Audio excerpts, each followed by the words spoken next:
Doctor Shafiqur রহমানের কথা বুঝতে গেলে মাপ থাকা লাগবে আপনার মিয়া। 1.5 পৃষ্ঠা রাজনৈতিক বই পড়ে তার কথা আপনি মাপতে পারবেন না। তার কথা মাপতে গেলে ওজন লাগবে, জ্ঞান লাগবে, অনেক কিছুর দরকার আছে। উনি যে কথাটা বলেছিলেন, এক জালেমের হাত থেকে নিয়ে আর এক জালেমের হাতে যেন দেশটা না দেয়, সভাপতির মতো নিজেই ধরা খেয়েছে, তাহলে আমরাই মনে হয় জালেম। তুমি যদি নিজেকে জালেম ভাবো তাহলে হলে হতেও পারে, আমাদের করার কিছু নাই। আমি গিয়েছি নীলফামারীতে, আমার দ্বিতীয় বক্তা ওয়াজ করতে গিয়ে সভাপতি কাউন্টার দিয়েছে। কারণ ইতি যাবৎ যতগুলো মাহফিল করেছি, বেশি সংখ্যক মাহফিলগুলোর সভাপতি ছিল আবু জাহেল। কথা বলেন না কেন? 5 আগস্টের পূর্বে যত মাহফিল হয়েছে প্রায়গুলোতে আবু জাহেল বসেছিল। অনেক জায়গায় ওয়াজ করে রাতে টাকা ছেড়ে পালিয়ে পর্যন্ত আসা লেগেছে আমার। বাড়িতে এসে গাড়ি ভাড়া দেওয়া লেগেছে। আমার ভাইরা দ্বিতীয় বক্তা আলোচনা করতে গিয়ে হঠাৎ করে সভাপতি কাউন্টার দিয়েছে। যেই মাত্র কাউন্টার দিয়েছে, জনগণ জুতার পায়ে রাখে নাই, মঞ্চে ছোড়া শুরু করেছে। সুবহানাল্লাহ। বাড়ির যে এখন, তাহলে এই স্বাধীনতার পর থেকে এখন পর্যন্ত কোরআন দিয়ে কি শাসন হয়েছে? হয়েছে? তাহলে বুঝতে হবে স্বাধীনতার পর থেকে এখন পর্যন্ত আল্লাহ বাংলাদেশে অভিভাবক ছিলেন। থাকবে কেমনে? আমরাই তো বানাই নাই। স্বাধীনতা আল্লাহ মানুষকে দিয়েছেন, ঠিক নেবে ঠিক? শতকরা 92% মুসলমান দাবি করলেও 14% মুসলমান আল্লাহকে সার্বভৌম ক্ষমতার মালিক শুধু মেনেই ক্ষান্ত নয়, সার্বভৌম ক্ষমতার মালিক আল্লাহকে প্রতিষ্ঠা করার জন্যই 14% লোক আন্দোলন করেছে। আর এই আন্দোলনের কারণে অনেকের হাত গিয়েছে, পা গিয়েছে। কথা বলেন ঠিক নেবে ঠিক? অনেকে ফাঁসির কাস্টে ঝুলিয়েছে, অনেকে আমৃত্যু কারাদণ্ড দেওয়া হয়েছে। অনেক মৌলবি বাড়ির বিছানায় থাকতে পারে নাই, ধানের খেতে গিয়ে থাকা লেগেছে। বাড়িতে ভাত জোটে নাই, জেলখানায় ভাত হয়েছে। কথা বলেন ঠিক নেবে ঠিক? আমার ভাইরা, এই যে এত কষ্ট, এত শ্রম, 15 বছর জেল জুলুম নির্যাতন, সম্পদ হারিয়েছে, ব্যবসা হারিয়েছে, চাকরি চলে গেছে, অনেকের বউ পর্যন্ত তালাক দিয়ে গেছে। তার কারণ 10 বছর হলো বাড়িতে নাই, গুম হয়েছে। আমার স্বামী বেঁচে আসেনি, মরে গেছে, স্ত্রী নিশ্চিত নয়, জানে না। তাহলে তিনিও একজন মানুষ, ভবিষ্যৎ তার কে অভিভাবকের দায়িত্ব পালন করবে? মেয়েটা কুল কিনারা না পেয়ে স্বামীকে তালাক দিয়ে অন্যত্র বিয়ে বসেছে। এটা নিশ্চয় অপরাধ ছিল না মেয়েটার? কথা বলেন ঠিক নেবে ঠিক? তাহলে অনেকে বউ পর্যন্ত হারিয়েছে। 15 বছর জুলুম নির্যাতনের স্টিমরোলার যাদের উপর চালিয়ে দেওয়া হয়েছে। এত কিছুর পরে 5ই আগস্টে বাংলাদেশ স্বাধীনতার পর আমার ভাইরা তারা একটু কেবলমাত্র কথা বলা শুরু করেছে। ওই 71-এর ফেরিওয়ালা আবার বাংলার জমিনে জন্ম নিয়েছে। 71-এর ঢোল পিটিয়ে এতদিন এক শ্রেণীর মানুষ খেয়েছিল 16 বছর। কথা বলেন ঠিক নেবে ঠিক? 71-এর ঢোল পিটিয়ে এই যে 16 বছর তারা খাইলো বাপদাদার দোহাই দিয়ে। কথা বলেন ঠিক নেবে ঠিক?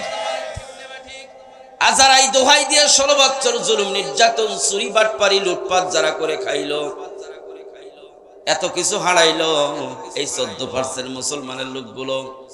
তারপরেও স্বাধীনতা ফিরে পাওয়ার পর আমার বাড়ি আপনি দখল করেছেন, আমি কি বাড়ি ঘরত নেব না? কে? আমার বাড়িটা আপনি নিয়েছেন, আমি কি ঘরত নেব না? আমার বাড়ি আমি ঘরত নিতে গিয়েছি। এক শ্রেণীর আবার নতুন কিছু পচা বুদ্ধিজীবী মিডিয়ার সামনে এসে বলতেছে এই 16 বছর যারা জেল জুলুম কেটেছে তারা বলে আবার দখলদারিত্ব তৈরি করেছে। নামটা বলতেই হয়, বাংলাদেশ ইসলামী ব্যাংক একটা হিসাবের ব্যাংক। কথা বলেন ঠিক নেবে ঠিক? এই ব্যাংকের প্রতিষ্ঠাতা কে বলেন তো? মীর কাসেম আলী। এই যে মীর কাসেম আলী এই ব্যাংকের প্রতিষ্ঠাতা। এই ব্যাংকটা জুলুম বাজেরা, ওই বাটপাররা, চোরেরা দখল করে ফেলেছিল। কথা বলেন ঠিক নেবে ঠিক? স্বাধীনতার পর ব্যাংকের মালিক যারা তারা ফিরিয়ে নিয়েছে। বলেন তো এটা অধিকার আদায় করেছে না জুলুম করেছে? কথা বলেন। অধিকার আদায় করেছে। আমি নাম বলবো না, বলো দলের রাজনৈতিক একজন বুদ্ধিজীবী, একজন রাজনীতিবিদ, তিনি এসে বলতেছেন অমুক ব্যক্তিরা অমুক দলের লোকগুলো লুটতরাজ দখলদারিত্ব শুরু করেছে। আরে মিয়া, যার ব্যাংক তিনি নিয়েছেন, এখানে দখলদারিত্বর কি আছে? কথা বলেন ঠিক না ব্যাঠিক?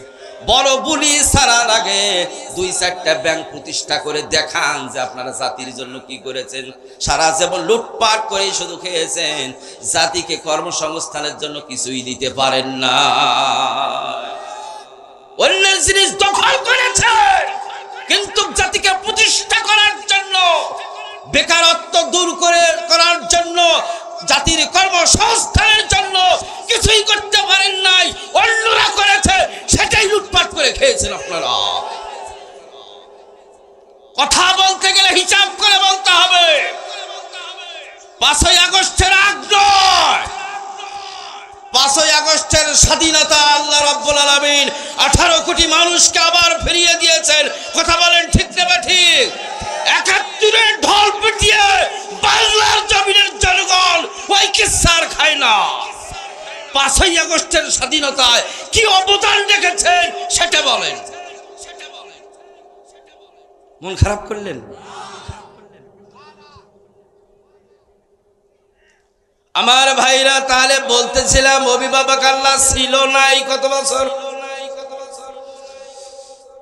আল্লাহ রাব্বুল আলামিন পরীক্ষার জন্য জাতির বুক থেকে উহুদ পাহাড়টা একটু সরিয়ে দিয়েছেন, দেননি? একজন মানুষ নিজের ব্যক্তিগত স্বাধীনতা প্রকাশ করার কোনো সুযোগ ছিল না। এই যে উহুদ পাহাড়টা আল্লাহ সরিয়ে দিলেন, 18 কোটি মানুষের বাক স্বাধীনতা আল্লাহ রাব্বুল আলামিন আবার ফিরিয়ে দিয়েছেন। একটা পরীক্ষায় পড়ে গেলাম এখন আমরা। কথা বলেন ঠিক না বেঠিক? আমাদেরকে পরীক্ষায় ফেলিয়ে দিলেন। এই বাংলার জমিনে আগামী দিনে আমার আল্লাহ অভিভাবক থাকবে না, জালিমরা থাকবে। কে থাকবে? আর আমার আল্লাহ বলছেন, আমি যদি অভিভাবক থাকি তাহলে আমি আল্লাহ কি করব?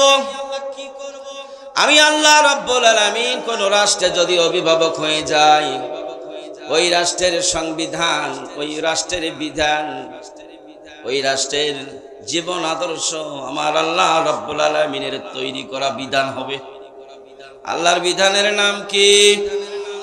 তাহলে আল্লাহ যে রাষ্ট্রের অভিভাবক, সেই রাষ্ট্রের সংবিধান কি? আগামী দিনে আল্লাহ রাব্বুল আলামিন অভিভাবক যদি হয়, তাহলে সংবিধান কি হবে? মুসলমান এখান থেকে সিদ্ধান্ত নেওয়া লাগবে, আগামী দিনে আল্লাহ অভিভাবক থাকবে না তাগুত থাকবে? ওয়াল্লাযীনা কাফারু আউলিয়াউহুমুত তাগুত ইখরিজুহুম মিনান নূরি ইলাজ যুলুমাত। বলেন আল্লাহু আকবার। আর যারা আমার কোরআনকে অস্বীকার করেছে, আমার বিধানকে অস্বীকার করেছে, আমার বিধানকে যারা মানতে রাজি নয়, আমার বিধান যারা অপছন্দ করেছে, আমার আল্লাহ ডাক দিয়ে বললেন, ওই দেশের মানুষের পার্সেন্টেজ যদি 51% হয়, ওই দেশের মানুষের পার্সেন্টেজ যদি তাগুতের দিকে থাকে, আমার আল্লাহ জানিয়ে দিলেন, কোন রাষ্ট্রের অভিভাবক যদি তাগুত হয়, তাহলে আমার আল্লাহর বিধান থাকবে না, মানুষের তৈরি করা বিধান পার্লামেন্টে পাস হবে। তাহলে আগামীতে কোনটা করতে চান? আল্লাহর টানে মানুষেরটা? আমি কোন দলের কিন্তু নাম নেই বেশি, কোন দলের নাম নেই, আমি নেবও না। ক্লিয়ার কথা, যেটা বিধান হলো একটা আল্লাহ আর একটা মানুষের তৈরি করা।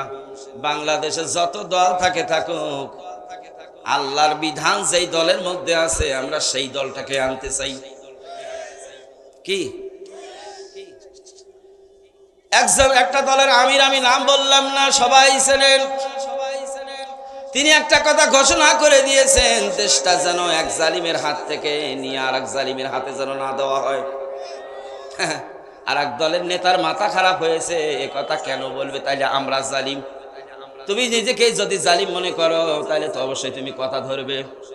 এক মাহফিলে আমি গিয়েছি নীলফামারীতে, আমার দ্বিতীয় বক্তা ওয়াজ করতে গিয়ে সভাপতি কাউন্টার দিয়েছে, কারণ ইতি যাবৎ যতগুলো মাহফিল করেছি, বেশি সংখ্যক মাহফিল গুলার সভাপতি ছিল আবু জাহেল। কথা বলেন না কেন? এই 5 আগস্টের পূর্বে যত মাহফিল হয়েছে প্রায়গুলোতে আবু জাহেল বসেছিল। অনেক জায়গায় ওয়াজ করে রাতে টাকা ছেড়ে পালিয়ে পর্যন্ত আসা লেগেছে। আমার বাড়িতে এসে গাড়ি ভাড়া দেওয়া লেগেছে। আমার ভাইরা দ্বিতীয় বক্তা আলোচনা করতে গিয়ে হঠাৎ করে সভাপতি কাউন্টার দিয়েছে। যেই মাত্র কাউন্টার দিয়েছে জনগণ জুতার পায়ে রাখে নাই, মঞ্চে ছোড়া শুরু করেছে। সুবহানাল্লাহ। বাড়ির যে এখন তাহলে তো থামতেছে না। তাড়াহুড়া করে আমি খাবারও খাইনি, তাড়াহুড়া করে মঞ্চে নিয়ে গেল হুজুর। একবারে বেতাল সভাপতি শেষ করতেছে। শুধু সভাপতি নয়, মঞ্চে মৌলবীও যে কটা আছে ওদের গাও তো ছুতে লাগতেছে। আপনি বাসান তাড়াতাড়ি। তাড়াহুড়া করে মঞ্চে এসে বসলাম, মাইক ধরে বললাম, আমার ভাইরা, এটা তো মুসলমানের আচরণ নয়। তার কারণ বিশ্ব নবী সাল্লাল্লাহু আলাইহি ওয়াসাল্লামকে আবু জাহেল কত জুলুম নির্যাতন করেছিল, কিন্তু আল্লাহর নবী তো জুতা মারে নাই। এই কথা শোনার সাথে সাথে সভাপতি সাহেব বলেন, হুজুর আপনি বাঁচালেন। দেখে তো আপনি কত সুন্দর কথা বললেন, কিন্তু ক্যাঙ্গেল দিয়ে যে প্যান্ডেলের মধ্যে ওরা আবু জাহেল বানাইছি, মাগারই বোঝে নাই। বুঝেছেন আমার কথাটা? হ্যাঁ, আমি বলেছিলাম আবু জাহেল এত কিছু করছে, আল্লাহ রসুল কি জুতা মারছিল? বলেন না। সভাপতি বললেন যে ঠিক আছে হুজুর, আপনি দেখো তো কত সুন্দর কথা বললেন। আরে জনগণ আমাকে করলো কি? তার মানে আমার বক্তৃতা কি সভাপতি বুঝছিল? হ্যাঁ, সভাপতি বোঝে নাই। তার কারণ আমি সভাপতিকে আবু জাহেল বানিয়েছি আর তো ছিলাম। ডাক্তার শফিকুর রহমানের কথা বুঝতে গেলে মাপ থাকা লাগবে আপনার মিয়া। 1.5 পৃষ্ঠা রাজনৈতিক বই পড়ে তার কথা আপনি মাপতে পারবেন না। তার কথা মাপতে গেলে ওজন লাগবে, জ্ঞান লাগবে, অনেক কিছুর দরকার আছে। উনি যে কথাটা বলেছিলেন, এক জালেমের হাত থেকে নিয়ে আর এক জালেমের হাতে যেন দেশটা না দেয়, সভাপতির মতো নিজেই ধরা খেয়েছে। তাহলে আমরাই মনে হয় জালেম। তুমি যদি নিজেকে জালেম ভাবো তাহলে হলে হতেও পারে, আমাদের করার কিছু নাই। আমি কি ভুল বললাম নাকি? আমার ভাইরা, তাহলে মূল পয়েন্ট ছিল আগামী দিনে আল্লাহ অভিভাবক থাকবে না তাগুত থাকবে? কে থাকবে? কারা কারা আল্লাহকে অভিভাবক রাখতে চান? হাত তুলে আল্লাহ দেখা। আল্লাহ আল্লাহ কবুল করুক, বলেন আমিন। বাড়ি যা বলেন না হুজুর কায়দা করে হাত তুলিয়েছে। না, আমি কায়দা করে আপনাদের হাত উঠাতে বলি নাই। কিয়ামতের ময়দানে মুসিবতের দিন আমরা আল্লাহ রাব্বুল আলামিনের দরবারে বাঁচতে চাই। এই রাজনৈতিক জীবন এটা তামাশার জিনিস নয়, যেটার উপর নির্ভর করতেছে আপনার আমার পরকাল। তাহলে বলতেছিলাম, আল্লাহ যদি কোন রাষ্ট্রের কোন দেশের যদি আল্লাহ অভিভাবক হয়, তাহলে বলেন তো ওই দেশের বিধান হবে কি? আল্লাহু ওয়ালিয়ুল্লাযীনা আমানু ইখরিজুহুম মিনাজ-জুলুমাতি ইলান-নূর। বলেন আল্লাহু আকবার। আল্লাহ বলছেন, আমি ইমানদারদের বন্ধু, যারা ঈমান আনে তাদের বন্ধু হলো আমি আল্লাহ। আর আমি যদি কারো বন্ধু হই, তাহলে আমি আল্লাহ রাব্বুল আলামিন মানুষদেরকে অন্ধকার থেকে আলোর দিকে নিয়ে আসি। মানুষের তৈরি করা যে নামে মতবাদ আসুক না কেন, কোন দলের নামে চালিয়ে দেওয়া হয় হোক না কেন, সবগুলাই জুলুমাত আল্লাহ দিয়ে বুঝিয়েছেন। এটা জুলুমাত, এটা জুলুম, এটা অন্ধকার। আর আল্লাহর কোরআনুল কারীমকে আল্লাহ রাব্বুল আলামিন নূর দিয়ে বুঝেছেন। নূর হলো আলো, নূর হলো কোরআন। আমার ভাইরা, আপনাদের কাছে এখন প্রশ্ন, নলডাঙ্গার মধ্যে সবচেয়ে বড় কাপড়ের দোকান কোনটা? কথা বলেন। বেশিরভাগ নলডাঙ্গার লোক আছেন না এখানে। সেরাজুল হাজির দোকানটা সবচাইতে বড়। সেরাজুল হাজি সাহেব কি ক্যাশক বসে থাকে নাকি? এটা কে থাকে? এখন আবার 2টা দোকান দিয়েছে। আগে ছিল একটা, এখন হয়েছে 2টা। মোটরসাইকেলের শোরুমের কথা বলিনি, আমি কাপড়ের দোকানের কথা বলছি। কয়টা? 2টা। এখন বড় একটা দোকান দিয়েছে। আমার মনে হয় পরের নতুন দোকানটা কমপক্ষে 15 জন কর্মচারী থাকে। আচ্ছা বলেন তো, রাতের বেলা মার্কেট করার জন্য একদল লোক আমরা ঢুকেছি। মার্কেট করতে গিয়ে মহাজন কিন্তু নাই, আছে আছে কারা? কর্মচারী।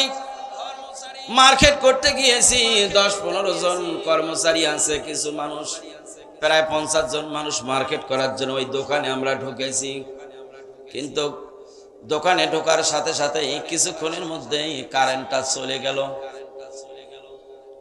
বলেন তো, কারেন্ট চলে যাওয়ার সাথে সাথেই কর্মচারীরা অস্থির হয়ে যাবে, তাড়াতাড়ি জেনারেটর দাও অথবা বিকল্প আলোর ব্যবস্থা করো। কথা বলেন ঠিক নেবে ঠিক? কিন্তু এই যে 50 জন মানুষ যে দোকানের মধ্যে ঢুকেছে, এই 50 জনের মধ্যে মনে করেন 10 জন মানুষ পকেট কাটা ছিল। কি কাটা? চোর ছিল, পকেট কাটা ছিল 10 জন মানুষ। তাহলে এই যে কাস্টমার 50 জন একসাথে ঢুকেছে, দোকানের কর্মচারী, প্রতিটা কর্মচারী চাওয়া বিদ্যুতের ব্যবস্থা তাড়াতাড়ি করো। একটা কাপড় যদি চুরি হয়ে যায়, সেরাজুল হাজি এই কর্মচারী 15 টাকা বাঁচবে।